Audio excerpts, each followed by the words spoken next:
Hello student. Last class में हमने ecosystem का बारे में पढ़ा था। वो उसका पार्ट 1 लेक्चर था जिसमें हमने पढ़ा था इकोसिस्टम, स्ट्रक्चर ऑफ इकोसिस्टम, जहाँ पे हमने बायोटिक कंपोनेंट और एबायोटिक कंपोनेंट के बारे में पढ़ा था। तो आज इकोसिस्टम का पार्ट 2 लेक्चर है जिसमें हम पढ़ेंगे इकोसिस्टम का टाइप्स के बारे में। तो देखो, types of ecosystem. There are main three types of ecosystem. There are three main types of ecosystem. Ecosystem हमारा 3 टाइप का है। एक तो है टेरेस्ट्रियल इकोसिस्टम, दूसरा है फ्रेश वाटर इकोसिस्टम, तीसरा है ओशनिक इकोसिस्टम। तो हमारा तीनों टाइप का इकोसिस्टम है। तो पहले किसके बारे में पढ़ेंगे? Terrestrial ecosystem. टेरेस्ट्रियल इकोसिस्टम क्या है? These are the ecosystem found only on land. ये इकोसिस्टम, टेरेस्ट्रियल इकोसिस्टम का मतलब क्या है? जो इकोसिस्टम हम सिर्फ कहाँ पे पा सकते हैं? लैंड में पा सकते हैं, ज़मीन में पा सकते हैं, वो इकोसिस्टम को बोलते हैं टेरेस्ट्रियल इकोसिस्टम। तो टेरेस्ट्रियल इकोसिस्टम का बहुत सारा विभाजन किया गया है, तो उसके बारे में हम पढ़ेंगे। तो देखो, टेरेस्ट्रियल इकोसिस्टम के बाद क्या क्या डिवीज़न किया गया है।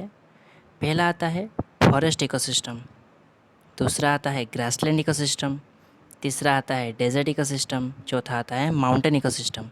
ये सब है टेरेस्ट्रियल इकोसिस्टम का पार्ट्स। फॉरेस्ट इकोसिस्टम मतलब जंगल में पाने वाले जो इकोसिस्टम है हम पाते हैं उसको फॉरेस्ट इकोसिस्टम बोलेंगे। ग्रासलैंड इकोसिस्टम है, डेजर्ट रेगिस्तान वाला इकोसिस्टम, माउंटेन पहाड़ में जो इकोसिस्टम दिखता है।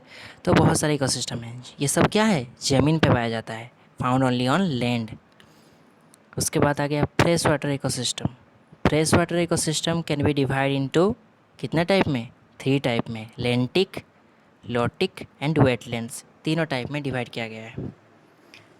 जो पहला क्या है? Lentic. This include the slow moving और still water such as the lake, ponds and pools etcetera. देखो, फ्रेश वाटर इकोसिस्टम तीनों भागों में डिवाइड किया गया है। उसका पहला भाग जो है वो है लैंटिक। लैंटिक क्या है? जितना सब स्लो मूविंग वाटर है या स्टिल वाटर। स्लो मूविंग मतलब धीरे धीरे बहता हुआ पानी, या जो पानी स्थिर है, एक जगह पे जमा हुआ है, वहाँ पे जो इकोसिस्टम दिखता है वो उसको बोलते हैं लैंटिक इकोसिस्टम। तो कहाँ का पानी स्थिर होता है और स्लो मूविंग करता है? लेक का हुआ, पॉन्ड का हुआ, पुल्स का हुआ, वो पानी क्या रहता है? एक तो स्लो मूविंग करता है, नहीं तो स्टिल वाटर, स्थिर रहता है। वहाँ पे जो इकोसिस्टम मिलता है उसको बोलते हैं लैंटिक। दूसरा आया लोटिक। लोटिक क्या होता है? This includes the fast moving water body such as the river and stream. Fast moving water bodies, जहाँ जिसका पानी का जो बहाव होता है बहुत तेज़ होता है, वहाँ पे जो इकोसिस्टम पाया जाता है उसको बोलते हैं लोटिक। तो किसका बहाव तेज़ होता है? रिवर का और स्ट्रीम का। रिवर मतलब नदी और स्ट्रीम मतलब झरना, दोनों का बहाव तेज़ होता है और वहाँ पे जो इकोसिस्टम पाया जाता है उसको बोलते हैं लोटिक। उसके तीसरा आया गया आपका वेटलैंड इकोसिस्टम। वेटलैंड इकोसिस्टम क्या होता है? This includes the environment where the soil is saturated with water. ये कैसा एनवायरनमेंट है? जहाँ पे soil is saturated with water, मतलब जिस जिस जहाँ पे क्या होता है? मिट्टी गीला होता है, मतलब नदी हुआ, समुद्र हुआ, उसका पास का जो सॉइल होता है, जो मिट्टी होता है, वो क्या होता है? गीला होता है। तो वहाँ पे जो गीला मिट्टी में पाए जाने वाला इकोसिस्टम को बोलते हैं वेटलैंड्स। तो अलग अलग जगह पे हम अलग अलग इकोसिस्टम पाते हैं, अलग अलग जीव पाते हैं, अलग अलग प्लांट्स हम पाते हैं, देखने को मिलता है।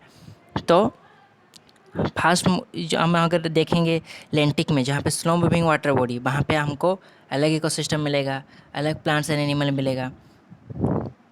और उसके बाद आ गया आपका लोटिक। लोटिक में आपका फास्ट मूविंग वाटर बॉडीज़, वहाँ पे रिवर हुआ, स्ट्रीम हुआ, वहाँ पे अलग इकोसिस्टम मिलेगा। तो अलग अलग जगह पे हमको अलग अलग इकोसिस्टम देखने को मिलेगा। थर्ड में आ गया oceanic ecosystem. It is the largest ecosystem. सबसे लार्जेस्ट इकोसिस्टम है हमारा। 3 तो टाइप का इकोसिस्टम है, टेरेस्ट्रियल इकोसिस्टम, उसके बाद आ गया फ्रेश वाटर इकोसिस्टम, थर्ड में आ गया ओशनिक इकोसिस्टम। तो तीनों इकोसिस्टम में से सबसे बड़ा इकोसिस्टम है oceanic ecosystem. It covers about 71% of total earth surface. पूरा जितना अर्थ का सरफेस है, अर्थ का जितना जगह है उसका 71% सिर्फ ओशनिक इकोसिस्टम के अंडर में ही जाता है। और बाकी जो बच गया, कितना बच गया, 29 जो परसेंट बच गया वो बाकी दोनों इकोसिस्टम में जाता है। तो हमारा सबसे ज़्यादा इकोसिस्टम कहाँ पे किसका देखने को मिलता है? Oceanic ecosystem. A large variety of corals, echinoderms, brown algae, etc. are found here. A large variety of corals हुआ, echinoderms हुआ, brown algae हुआ, ये समुद्रिक जीव है। ये सब क्या है? corals हुआ, echinoderms, brown algae, ये सब क्या है? सामुद्रिक जीव है जो कि समुद्र के अंदर हमको देखने को मिलेगा, ओशन के अंदर देखने को मिलेगा, सेलाइन वाटर में जो सॉल्ट वाटर होता है वहाँ पे देखने को मिलेगा। लार्ज वेराइटी, अलग अलग वेराइटी का एनिमल्स हमको देखने को मिलेगा। उसके बाद आ गया इकोलॉजिकल पिरामिड्स। इकोलॉजिकल पिरामिड्स क्या होता है?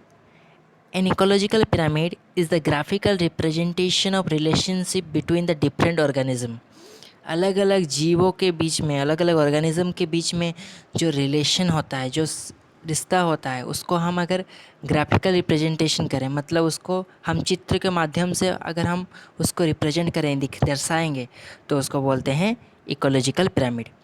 इकोलॉजिकल पिरामिड क्यों बोला गया है? जो हम रिप्रेजेंटेशन करेंगे, जो चित्र बनाएंगे, वो कैसा दिखने का होगा?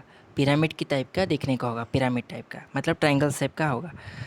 तो उसमें हम क्या क्या दिखाएंगे? अलग अलग ऑर्गेनिज्म के बारे में हम दिखाएंगे और अलग अलग ऑर्गेनिज्म का रिलेशन के बारे में हम जानेंगे।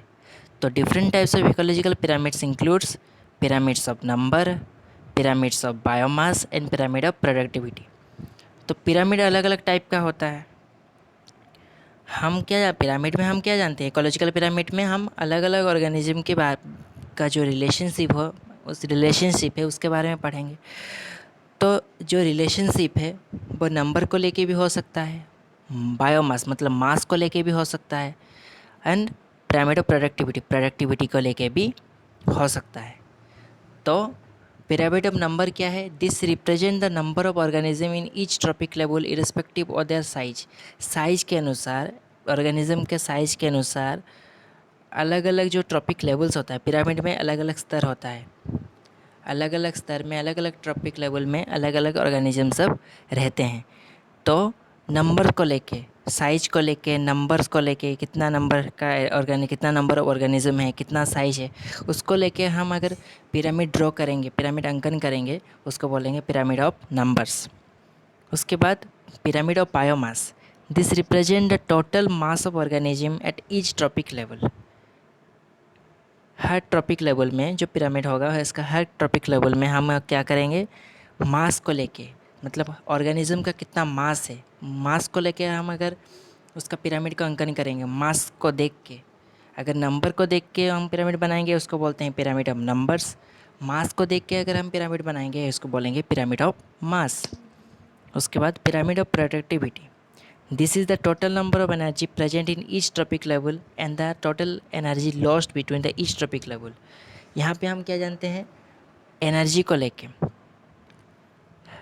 पिरामिड का जो ट्रॉपिक लेवल होता है, जितने लेवल हम ऊपर जाएंगे उतना एनर्जी लॉस होगा। एक ट्रॉपिक लेवल से हम अगर दूसरे ट्रॉपिक लेवल जाएंगे, एक स्तर से हम अगर दूसरे स्तर जाएंगे, तो एनर्जी का जो स्तर होता है, जो लेवल होता है, वो घटने लगता है। तो यहाँ पे एनर्जी को लेके ही ट्रॉपिक लेवल बनाया गया है। जो सबसे नीचे पिरामिड का सबसे नीचे में होगा, नीचे स्तर में होगा, वो सबसे ज़्यादा एनर्जी होगा, उसके ऊपर वाला थोड़ा कम एनर्जी, उसके ऊपर वाला थोड़ा कम एनर्जी। तो हर एक लेवल में क्या होता है? एनर्जी का लॉस होता है। तो उसको लेके जो पिरामिड अंकन किया जाता है, बनाया जाता है, उसको बोलते हैं pyramid of productivity. Pyramid of productivity. उसके बाद है इकोलॉजिकल सक्सेशन। इकोलॉजिकल सक्सेशन क्या है? It is refer to the change in the structure of a species of ecological community over a time. मतलब इकोलॉजिकल सक्सेशन मतलब क्या होता है? Change in the structure of species. Species का जो structure होता है, जो क्या बोलते हैं, जो स्ट्रक्चर होता है, स्ट्रक्चर का वो चेंजेस आता है समय के अनुसार। वो हज़ार हज़ार साल, बहुत सालों के बाद धीरे धीरे क्या आता है, जो स्पेसिस होता है वो जीवों के बीच में के स्ट्रक्चर को लेके, उनका जो रूप को लेके चेंजेस आता है, तो उसको बोलते हैं इकोलॉजिकल सक्सेशन। तो एक कम टाइम में नहीं होता, इकोलॉजिकल सक्सेशन बहुत ही लॉन्ग पीरियड का होता है। तो धीरे धीरे करके जो अर्थ में जो स्पेसिस है वो धीरे धीरे क्या होता है, अपना स्ट्रक्चर चेंज करते हैं, अपना आकार चेंज करते हैं, उसको बोलते हैं इकोलॉजिकल सक्सेशन। तो इकोलॉजिकल सक्सेशन टू टाइप्स का है, एक तो प्राइमरी सक्सेशन, दूसरा है सेकेंडरी सक्सेशन। प्राइमरी सक्सेशन क्या है, this is a type of succession in which plants and animal first colonize a barren piece of land. मतलब प्राइमरी सक्सेशन क्या होता है, एक बैरन लैंड होता है, मतलब जहाँ पे कोई भी पेड़ पौधा या जीव जंतु था ही नहीं, खाली जगह, जहाँ पे लाइफ कभी था ही नहीं, लाइफ एग्जिस्ट नहीं कर रहा था, लाइफ कभी था ही नहीं, उसको बोलते हैं बैरन लैंड। तो उसी जगह में समय के अनुसार वहाँ पे पेड़ पौधा जो जन्म लेगा, एनिमल्स जो जन्म लेंगे, उसको बोलते हैं क्या, प्राइमरी सक्सेशन। मतलब पहले कुछ नहीं था, पहले वो जगह में कुछ नहीं था, बैरन लैंड था, मतलब ना पेड़ पौधा था, ना जीव जंतु था, कुछ भी नहीं था। बट धीरे धीरे समय के अनुसार क्या हुआ, उस ज़मीन पे पेड़ पौधा होने लगा, जीव जंतु होने लगे, अलग अलग स्पेसिस का जन्म हुआ, उस जगह को बोलते हैं, उसको बोलते हैं प्राइमरी सक्सेशन। सेकेंडरी सक्सेशन मतलब क्या है, पहले से लाइफ था।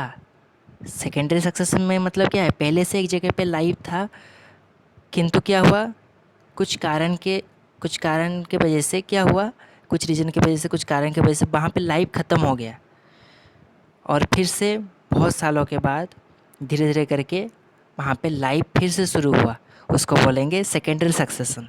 तो दोनों के बीच में डिफरेंस क्या है, प्राइमरी सक्सेशन में क्या होता है, एक जगह जहाँ पे पहले कभी लाइफ था ही नहीं, वहाँ पे लाइफ का स्टार्टिंग हुआ, फर्स्ट टाइम वहाँ पे लाइफ का स्टार्टिंग हुआ, ये प्राइमरी सक्सेशन में।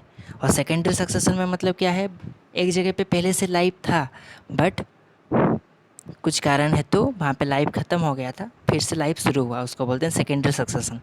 एक एग्जांपल देता हूँ सेकेंडरी का। एक जंगल है, जंगल में बहुत सारे क्या हमको मिलेगा, जीव जंतु मिलेगा और पेड़ पौधा मिलेगा। किसी कारण क्या हुआ, जंगल में आग लग गया, आग लगने के हर कारण में क्या होगा, पूरा जंगल नष्ट हो जाएगा। उसके बाद क्या होगा, जीव जंतु वहाँ पे जो है सब कोई क्या होगा, मर जाएंगे, तो पूरा क्या होगा, वहाँ पे लाइफ ख़त्म हो जाएगा।